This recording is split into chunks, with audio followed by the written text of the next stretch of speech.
दोस्तों आज का हमारा टॉपिक है यंग डेमोग्राफी क्या कमाल करने वाली है आने वाले 2 दशकों में। एज ए इन्वेस्टर मैं किन सेगमेंट पे ध्यान रखूं जिससे ये जो कमाल होगा मैं उसका फायदा भी उठा सकूं। दोस्तों ये समझने के लिए हम जानेंगे व्हाट इज यंग डेमोग्राफी। दोस्तों यंग डेमोग्राफी बिल्कुल सीधी बात है, ऐसी कंट्री जिसकी ज्यादातर पॉपुलेशन यंग हो। तो क्या सही में दोस्तों यंग डेमोग्राफी जहां होती है वहां कमाल होता है, ये जानेंगे। इसके लिए सबसे पहले हम समझे पॉपुलेशन के साथ थोड़ा हम प्रोडक्टिविटी को रिलेट करें। दोस्तों आज की तारीख में सबसे लार्जेस्ट पॉपुलेटेड कंट्रीज है भारत, चाइना, ऑलमोस्ट सिमिलर। फिर आती है यूएस, इंडोनेशिया जैसी कंट्रीज। 5वें नंबर पे पाकिस्तान जो अगेन एक समय पे इंडिया का पार्ट था। फिर Nigeria, Brazil, Bangladesh, again Bangladesh जो भारत का पार्ट था, रशिया। तो इस प्रकार से पूरी लाइन पॉपुलेशन वाइज कंट्रीज की बनती है, ये आज की है। तो इसको देख के सीधा चित्र बनता है कि भारत और चाइना में क्यों इतना पॉपुलेशन, और यूएस में भी कैसे 3rd नंबर पे है, कैसे इतना पॉपुलेशन। दोस्तों भारत और चाइना में आज इतना पॉपुलेशन नहीं है। इनफैक्ट वर्ल्ड के परसेंटेज के हिसाब से हम देखें तो भारत और चाइना में हजारों सालों से दोस्तों ये प्रथा चली आ रही है। इंडिया और चाइना को अगर हम 2000 साल पहले कंबाइन करें तो दुनिया की 60% पॉपुलेशन भारत और चाइना में रहती थी। इसलिए रहती थी क्योंकि ये देश थे नदियों के, ये देश थे प्रोडक्टिव। दोस्तों इन कंट्रीज को माना जाता था अपनी संस्कृति के लिए, एजुकेशन के लिए, और दुनिया भर से ट्रैवलर भारत चाइना आना पसंद करते थे। खास करके दोस्तों अव्वल नंबर था भारत का। तो भारत खाली पॉपुलेशन में नहीं बल्कि प्रोडक्टिविटी में, एजुकेशन में, हर चीज में, इनोवेशन में नंबर 1 था। फिर क्या हुआ दोस्तों, ऐसे देश पे दुनिया भर की नजरें होती है और हम आए गुलामी की लपेट में। एक बार नहीं, 2 बार नहीं, बल्कि कई मल्टीपल टाइम्स वार किए गए और तब जाके ये देश दोस्तों गुलाम। जब हम गुलाम बने पूरे की पूरी वेल्थ यहां से दोस्तों लूटी जा चुकी थी। जब हम आजाद हुए तब तक भारत जो दुनिया का सबसे अव्वल देश था दोस्तों, 35% वर्ल्ड की प्रोडक्टिविटी के लिए जिम्मेदार था, वो बिल्कुल दोस्तों 2-3% पे आ गया। तो वेल्थ, हेल्थ, एजुकेशन सब छीन लिया गया। तो लोग वहां जाना पसंद करते हैं जहां वेल्थ हो, जैसे भारत में लोग आना चाहते थे। दोस्तों आपके सामने 1950 का ये डेटा है। 1950 you can see world young था। वर्ल्ड यंग था जो आपके सामने मैंने मेजर इकोनॉमी का जो डेटा दिया हुआ है, ये कंट्रीज में सब यंग थी।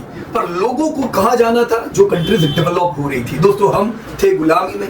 इसी समय पे दोस्तों इंडस्ट्रियलाइजेशन हुआ। दोस्तों इंडस्ट्रियलाइजेशन ने कई कंट्रीज को दोस्तों ट्रिगर किया। दोस्तों यूएस जो कुछ सेंचुरी पहले कोई था नहीं दोस्तों, ऐसी कंट्री वर्ल्ड नंबर 1 की राह पे आने लगी और वो बन गए वर्ल्ड नंबर 1। सो 20वीं सदी में कई कंट्रीज यंग थे। कंट्रीज ने फायदा उठाया जो इंडस्ट्रियल प्रोडक्शन का चेंज आया। जापान बड़ी हुई, जर्मनी बड़ी हुई और ये सारी कंट्रीज ने अपना नाम बनाया। दोस्तों इस समय इंडिया और चाइना पीछे रहे हुए थे। ऐसा नहीं था कि हम यंग नहीं थे, हम यंग थे, पर हम उस समय टूल से सज्ज नहीं थे। टूल्स यानी एजुकेशन, स्किल बिल्डिंग। जब मैं दोस्तों आज की बात करूं, अभी के समय में आप देख सकते हो कुछ कंट्रीज जैसे जापान एजेड हो चुकी है। जापान के साथ जर्मनी, इटली, कुछ कंट्रीज देख रहे हो जो एजेड हो चुकी है। तो वहां पे दोस्तों प्रोडक्टिविटी डाउन होती जा रही है, जिसके कारण अब वो कंट्री जो यंग है, जो स्किल से सज्ज है, जिनके पास अपॉर्चुनिटीज है, वो कंट्रीज दोस्तों आगे निकलती जा रही है। 1990 तक भारत यंग था, पर भारत में दोस्तों प्राइवेटाइजेशन ने अपॉर्चुनिटीज नहीं थी, लाइसेंस राज था, जिसके कारण बड़े अनएम्प्लॉयमेंट की समस्या थी। एक ही नौकरी थी और वो होती थी गवर्नमेंट जॉब जो लिमिटेड। दोस्तों 1991 के लिबरलाइजेशन, प्राइवेटाइजेशन के बाद भारत में अपॉर्चुनिटी खुली और ये यंग भारत की रफ्तार दोस्तों बढ़ी। आज अगर हम देख रहे हैं दोस्तों, भारत जो टॉप 10 में नहीं था, जब मैं 2023 की बात कर रहा हूं तो इन सब कंट्रीज को पीछे करते करते भारत अगेन दुनिया के 5वें नंबर की सबसे बड़ी इकोनॉमी बन चुका है। एंड दिस इज एस्टिमेटेड कि अब जापान, जर्मनी दोनों को 2028 तक भारत इनको पीछे करके दोस्तों आगे निकलेगा, क्योंकि इंडिया यंग है, एजुकेशन से सज्ज है, स्किल बिल्ड हो रही है। अब यही ग्राफ अगर 2040 तक का आप देखो तो और कई कंट्रीज भी दोस्तों एजेड कंट्रीज के लिस्ट में आने वाली है। You can see even during 2040 दोस्तों इंडिया यंगेस्ट मेजर इकोनॉमी का खिताब टिकाए रखेगा। और दोस्तों इसीलिए भारत पे दुनिया भर की नजर है। दोस्तों भारत के पास है टैलेंट, और जब इतने सारे यंग पॉपुलेशन काम पे लगे हैं तो दोस्तों देश को कहां से कहां ले जा सकते हैं। भारत इस 2040 की मुसाफरी में अपने स्टेटस डेवलपिंग को डेवलप इकोनॉमी में चेंज करेगा। तो जैसा आपने चार्ट में देखा, एक चीज क्लियर है, जब आप यंग होते हो तो ऐसा नहीं है 5-6 साल के लिए यंग हुए हो, दशकों तक आप यंग रहते हो। पर जब दोस्तों आपकी कंट्री का फर्टिलिटी रेट डाउन हो जाता है, ऐसे समय पे दोस्तों कठिनाई आती है। आने वाले समय में एजेड पॉपुलेशन सिर्फ रहती है दोस्तों, जिसका सामना यूरोप, जापान कर रहा है।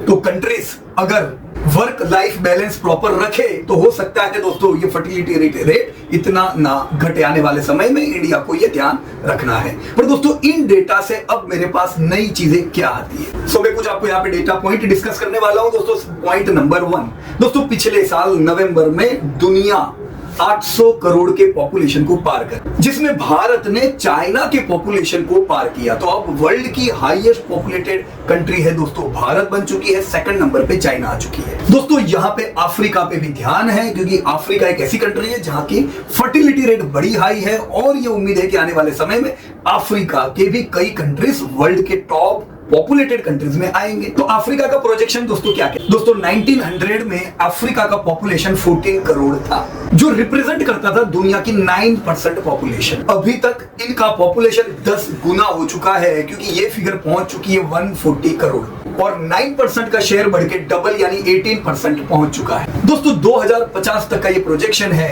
कि अफ्रीका में करीबन 250 करोड़ लोग बसते होंगे, accounting for 25% of world population. अब अगेन बात यही है, पॉपुलेशन है, पर अगर इनको कन्वर्ट किया एजुकेशन और स्किल बिल्डिंग के साथ तो हो सकता है कल अफ्रीका का भी बढ़िया ग्रोथ हो। बाकी कई कंट्रीज हैं जो दोस्तों इंडिया से भी यंग है, पर वहां पे ग्रोथ बिल्कुल नहीं है। Afghanistan, Pakistan, Bangladesh, this all are more younger than India. तो जो डेमोग्राफिक डिविडेंड हमें मिला है, ऐसा ही डेमोग्राफिक डिविडेंड अफ्रीका के पास जा रहा है। मोर्टालिटी रेट कम है और बर्थ रेट हाई है। दोस्तों यूनाइटेड नेशन ने 8 कंट्रीज हाईलाइट किए हैं जो 50% वर्ल्ड के पॉपुलेशन के लिए रिस्पॉन्सिबल होंगे, जिसमें 5 अफ्रीका के हैं।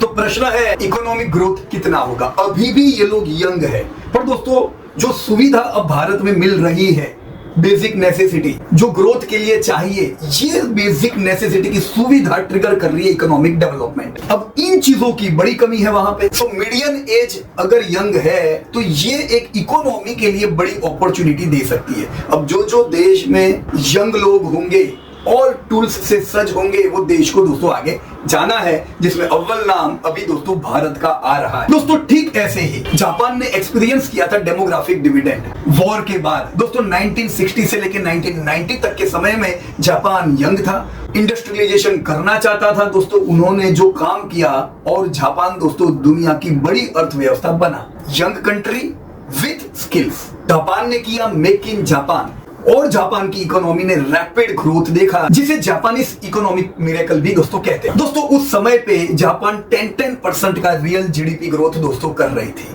दोस्तों ग्रोथ जबरदस्त हुआ, इसी ग्रोथ ने टेलविंड दिया जापानीज कंपनीज को, और आज दुनिया भर में हम लोग टोयोटा, सोनी, पैनासोनिक की प्रोडक्ट दोस्तों यूज करते हैं। सो डेमोग्राफिक डिविडेंड के उदाहरण तो कई है, यूनाइटेड स्टेट्स को भी हम एक उदाहरण में ले सकते हैं, उन्होंने कैसे फायदा उठाया। दोस्तों वर्ल्ड वॉर 2 के बाद एक लंबा समय का फायदा यूनाइटेड स्टेट्स उठा सका अपने डेमोग्राफिक डिविडेंड स्टेटस का। लेट 1940s 1960s से लेके अब तक हमने देखा यूएस यंग इकोनॉमी थी। दोस्तों वर्ल्ड वॉर 2 के बाद यूएस में बर्थ रेट काफी हाई हुए, जिसे बेबी बूम जनरेशन भी दोस्तों कहा जाता है। इस बेबी बूम जनरेशन के दौरान दोस्तों यूएस ने इकोनॉमिक प्रॉस्पेरिटी की। There was a surge in consumer demand driven by prosperous middle class. दोस्तों देश ने इन्वेस्ट किया एजुकेशन पे, इंफ्रास्ट्रक्चर पे, और हमने वर्षों उसके रिजल्ट देखे। क्या दोस्तों कुछ ऐसा ही हम लोग भारत में देख रहे हैं, यस और नो? दोस्तों ब्राजील भी उसी का एक उदाहरण है, जिसका हमने ग्रोथ देखा लेट 20th सेंचुरी। दोस्तों ब्राजील ने रैपिड इंडस्ट्रियलाइजेशन का ग्रोथ देखा 1970s में 1990s तक। दोस्तों जबरदस्त ग्रोथ, और ब्राजील की इकोनॉमी बड़ी हुई, यंग थे, इंडस्ट्रियलाइजेशन का सहारा लिया और कमाल हमने देखे। दोस्तों इफेक्टिव पॉलिसीज ला दी गई, इंफ्रास्ट्रक्चर हुआ, एजुकेशन पे ध्यान था, and you saw Brazil coming in top 10 economies. दोस्तों यही उदाहरण आपके चाइना का है। चाइना का इकोनॉमिक ट्रांसफॉर्मेशन 1970s के बाद हुआ। दोस्तों 1970-80s में चाइना दुनिया के सबसे ज्यादा बिलो पॉवर्टी लोगों को कंट्रीब्यूट करता था। जीडीपी भारत का चाइना का 1 था, पर उन्होंने कदम 1970s में उठाए, जिसकी इफेक्ट उन्होंने हमसे 20 साल पहले देखनी शुरू की, और आज चाइना दोस्तों दुनिया की दूसरे नंबर की सबसे बड़ी इकोनॉमी बन गई, हमसे 5 गुना ज्यादा। सो यस, वो भी 1970s में यंग थे। दोस्तों किया क्या, huge population, education, skill, infrastructure और मेक इन चाइना पे काम। आज हमने उसके रिजल्ट देखे। दोस्तों क्या इन चीजों को हम भारत के डेमोग्राफिक डिविडेंड से रिलेट कर सकते हैं? दोस्तों क्यों दूसरी कई कंट्रीज यंग होने के बावजूद हाईलाइट पे नहीं है, पर भारत यंग है और फुल हाईलाइट पे है? इसका कारण यही है दोस्तों, भारत में भी इंप्लीमेंट की गई पॉलिसीज। दोस्तों 1990 के बाद हमने ह्यूज एक्सपांशन इंडिया में देखा है। दोस्तों भारत में ये जबरदस्त ग्रोथ का कारण है। यस, भारत यंग था, यंग है, पर अब का भारत दोस्तों एंटरप्रेन्योर है। अब का भारत के पास अपॉर्चुनिटीज है, स्किल बिल्ड कर रहे हैं, एजुकेशन पे ध्यान है और इंफ्रास्ट्रक्चर और पॉलिसीज दोस्तों उनके फेवर में होती जा रही है। यही डेमोग्राफिक डिविडेंड जब क्लब हुआ एजुकेशन और पॉलिसीज के साथ, तो भारत बन गई दुनिया की 5वें नंबर की सबसे बड़ी इकोनॉमी और हम जा रहे हैं दोस्तों 3रे नंबर की इकोनॉमी बनने को और हमारे स्टेटस को दोस्तों 2040 तक यस डेवलपिंग से डेवलप्ड इकोनॉमी में बदलने को। सो ये जानना जरूरी है कि भारत क्या कर रही है अपने इस विजन को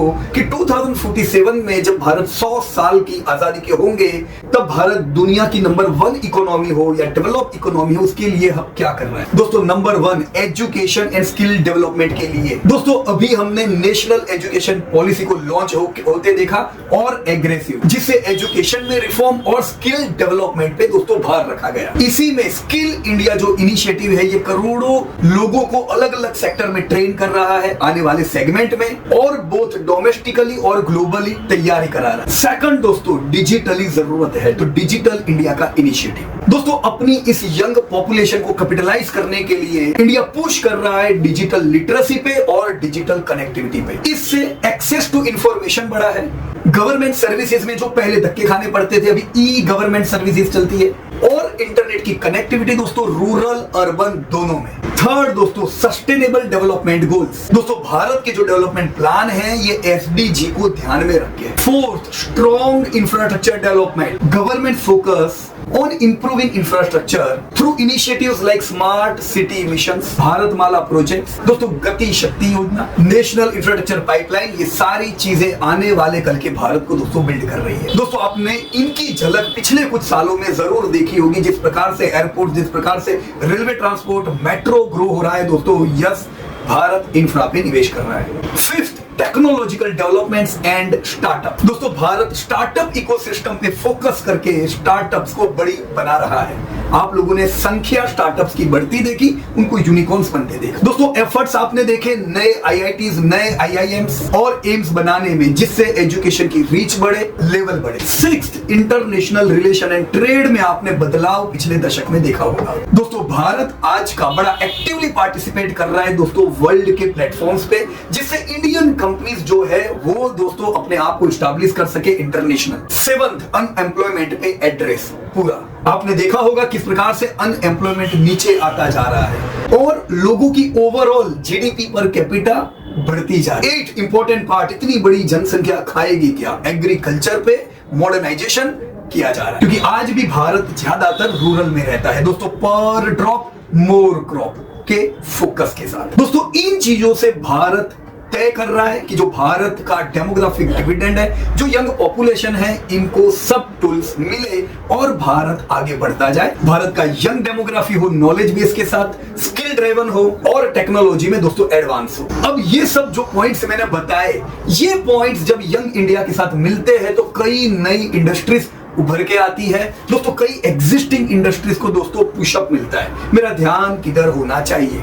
आप सोचो, अगर इंडिया यंग है और ये सब टूल्स के साथ सज है, किन किन सेगमेंट को फायदे होने चाहिए? दोस्तों क्या टेक्नोलॉजी और आईटी सर्विस ग्रो नहीं करना चाहिए? आज ये सेगमेंट डिपेंड है दोस्तों सिर्फ एक्सपोर्ट पे। डेवलप इकोनॉमी ही इसमें निवेश कर पाती है, पर अब दोस्तों भारत का भी आप इसमें निवेश देखोगे। So technology sector including IT services and software development क्यों नहीं बढ़ना चाहिए? दुनिया भर को दोस्तों हम यहां से सर्विस दे रहे हैं। इसके साथ जो यंग पॉपुलेशन जो टेक्नोलॉजीज को एडॉप्ट कर रही है, जिससे इसी सेगमेंट में डिजिटल सर्विसेज की डिमांड बढ़ती है, ई कॉमर्स ग्रो होता है, फिनटेक डेवलप होते हैं, तो टेक्नोलॉजी आईटी सर्विस पे ध्यान मुझे देना चाहिए। Second, education and training. दोस्तों, the need for education and training is crucial for skill development. Young Bharat को स्किल के साथ सच करना है तो एजुकेशन और ट्रेनिंग सेगमेंट भी दोस्तों भारत के लिए बढ़िया है। ये खाली फॉर्मल एजुकेशन नहीं है, बल्कि ये एजुकेशन ऑनलाइन लर्निंग प्लेटफॉर्म्स हो सकते हैं, प्रोफेशनल ट्रेनिंग इंस्टीट्यूट हो सकती है, स्किल डेवलपमेंट इंस्टीट्यूट हो सकता है। दोस्तों, तीसरा, हेल्थ केयर एंड फार्मास्यूटिकल। दोस्तों, ग्रोइंग पॉपुलेशन में जरूरत बढ़ती है हेल्थ केयर सर्विसेज की, तो हेल्थ केयर सर्विसेज ध्यान में होना चाहिए, राइट। और हेल्थ केयर सर्विसेज के साथ definitely pharmaceutical and related industry, ये सेगमेंट को दोनों फायदे मिलेंगे दोस्तों। एक तो बढ़ती इनकम का भी फायदा होना है और reach. Fourth friend, real estate and urban development कैसे पीछे रह सकता है, ये सेगमेंट ध्यान में होना चाहिए कि नहीं। दोस्तों, increased urbanisation and growing middle class drive करेगा हाउसिंग को और urban infrastructure. So this include residential, commercial and industrial real estate as well as infrastructure projects like road, bridges, public transport systems, water treatment plants etcetera etcetera. तो इन segment की companies का नाम भी note down करता रहना चाहिए साथ में, राइट। पांचवा, दोस्तों, रिटेल एंड कंज्यूमर गुड्स कैसे पीछे रह सकता है, क्योंकि यंग पॉपुलेशन की तो ये डिमांड है दोस्तों। यंग डेमोग्राफी और वो भी जिनकी इनकम बढ़ती जा रही है दोस्तों, ये ऑफलाइन भी उतना ही खरीदेंगे, ऑनलाइन भी उतना ही खरीदेंगे। दोनों मार्केट के लिए दोस्तों स्ट्रॉन्ग है India. So this will spur growth in consumer goods, fashion, electronics, food and beverages, ये सब दोस्तों सेगमेंट को ध्यान रखनी चाहिए। Sixth segment, financial service. How can we forget, लोग जितना कमाएंगे उतनी बड़ी लोन, उतना बड़ा इन्वेस्टमेंट, उतनी बड़ी इंश्योरेंस सर्विसेज। तो ज्यादा से ज्यादा डिमांड बढ़नी चाहिए फाइनेंशियल सर्विसेज की, बैंकिंग की, इंश्योरेंस की, इन्वेस्टमेंट की। दोस्तों, यंग एंड डेमोग्राफी एंटरटेनमेंट और मीडिया यूज करती है कि नहीं, तो seventh segment is entertainment and media. In fact, young population typically consume more entertainment and media including streaming services, sports event, live events. अभी कितना जबरदस्त दोस्तों कोल्ड प्ले का इवेंट रहा। So this is just a beginning for this type of events in India. Entertainment में दोस्तों parks भी आते हैं। दोस्तों, ऑटोमोबाइल और मोबिलिटी सर्विस को फायदा होगा कि नहीं यंग जनरेशन से, why not. Eight segment is automobile and mobility services. दोस्तों, बढ़ती इनकम और प्रोफेशनल और पर्सनल जरूरतों को ध्यान में रख के दोस्तों मोबिलिटी सर्विसेज का ग्रोथ जबरदस्त होना है, फिर चाहे वो प्योर ऑटोमोबाइल हो, ओईएम हो, या उनको सप्लाई करने वाली कंपनीज हो, दोनों का। एडिशनली कार शेयरिंग सर्विसेज जो भी कम है, ई व्हीकल्स बढ़ता जा रहा है, और स्मार्ट ट्रांसपोर्टेशन जिसमें मेट्रो आती है दोस्तों, ये सब सेगमेंट ग्रो करने चाहिए। नाइन्थ, यंग पॉपुलेशन घूमने जाना पसंद करती है कि नहीं, tourism and hospitality. Yes, definitely ये सेगमेंट को भी जबरदस्त ग्रोथ मिलना चाहिए। आपने अभी के बजट में भी ह्यूज इन्वेस्टमेंट देखा है दोस्तों। इस साल का कुंभ आपने देखा होगा 43 करोड़ पार। तो जो लोग जाएंगे उनको और सर्विसेज देने की रिस्पॉन्सिबिलिटी बढ़ती है। ऐसे ही आप अलग अलग जगह को बढ़ती हुई देखोगे। सो यंग पॉपुलेशन डोमेस्टिक भी ट्रैवल करेगी और इंटरनेशनल डेस्टिनेशन भी ट्रैवल करेगी। So there will be huge opportunities in travel related segment, फिर चाहे होटल्स हुई, रिसोर्ट्स हुई, एयरलाइन कंपनीज हुई। सेगमेंट जैसे कि adventure tourism, eco tourism, cultural tourism, spiritual tourism grow होनी चाहिए। So last but not least, renewable, right. Renewable energy and sustainability कैसे पीछे रहेगा दोस्तों। बिजली की बढ़ती जरूरत, हम बरसों पहले कहते थे कि दोस्तों आपके घरों में जितनी चीजें बिजली से आज चल रही है और जितनी चीजें इंटरनेट से चल रही है, उनकी संख्या बढ़ने वाली है, तो दोनों चीजों की डिमांड बढ़ेगी। अब दोस्तों इनकी डिमांड बढ़ेगी और पॉल्यूशन ज्यादा बढ़ेगा तो काम का नहीं है, तो इसीलिए रिन्यूएबल में तो बड़ा इन्वेस्टमेंट होना है। And yes, young individuals are more environmental conscious. So अगर दोस्तों आपको भरोसा है भारत के यंग डेमोग्राफी पे और भरोसा है कि यस ये डेमोग्राफी कमाल करेगी, होंगे दूसरे कई देश यंग, पर जो भारत में है वो कहीं नहीं, तो दोस्तों अलग अलग सेगमेंट पे ध्यान देना चाहिए, डाइवर्सिफिकेशन प्रॉपर करना चाहिए, जिससे कोई एक तरफी ज्यादा झुकाव ना हो जाए, क्योंकि कोई भी सेगमेंट को कुछ पॉलिसीज बिगाड़ भी सकती है, कुछ टेक्नोलॉजिकल एडवांसमेंट भी सेगमेंट को बिगाड़ सकता है। सो अलग अलग सेगमेंट पे फोकस करें। This sector are fuelled by young and dynamic workforce of India are crucial for driving India's economy towards a developed economy in 2047। तो भारत में जो अपॉर्चुनिटी है ये 1-2 साल की नहीं है, यहाँ दशकों की अपॉर्चुनिटी है दोस्तों। Welcome to India. जय हिंद।